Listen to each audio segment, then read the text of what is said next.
Today, we welcome back John Dingman, Chief Appraiser with Class Valuation, as we continue our discussion of some significant changes and how appraisals are recorded and managed in the field. John, thank you for joining us. Thanks for having me back, Shannon. So here we are talking about uniform appraisal data set.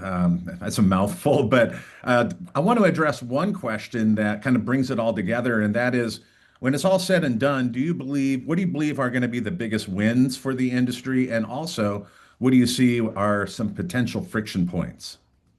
So let me start with the friction points first. And that is there's going to be a learning curve. I think a learning curve for everybody involved.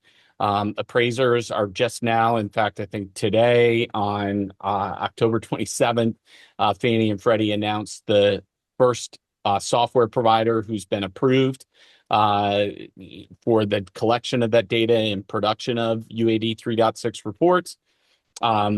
It's not mandatory until 2026, but I think you're going to see appraisers, one, have to acclimate to the new reporting.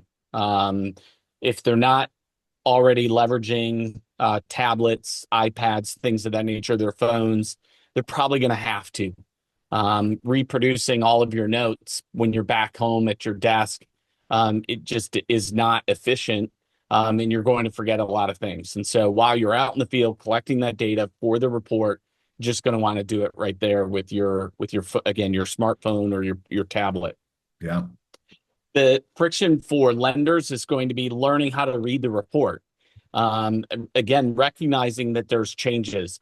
I'm looking for something here because appraisers typically put it in this place. Guess what? You don't have to go hunting for it, but also don't look for things that are not included. So if you're looking for the appraiser to provide the contract information, and this isn't a purchase transaction, well, you're going to be looking for a very long time, right?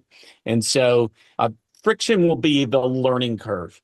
And I think it'll take some time for appraisers to get the hang of it, and then that would allow them to drive efficiencies. I always call it the 10-time rule.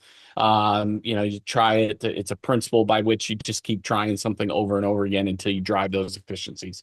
I think the biggest win for everyone in this is hopefully a zero-touch appraisal. And so what do I mean by that? The appraiser will not be able to upload a report unless it's complete. And so they won't have missed anything.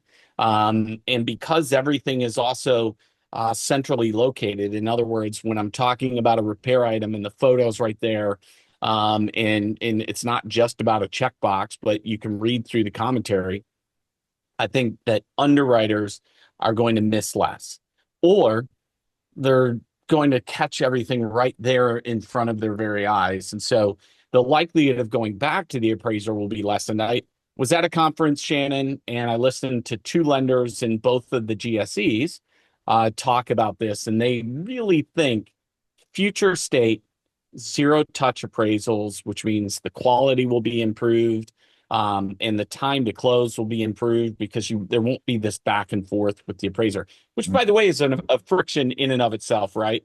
Right. Delays caused through the underwriting and condition process.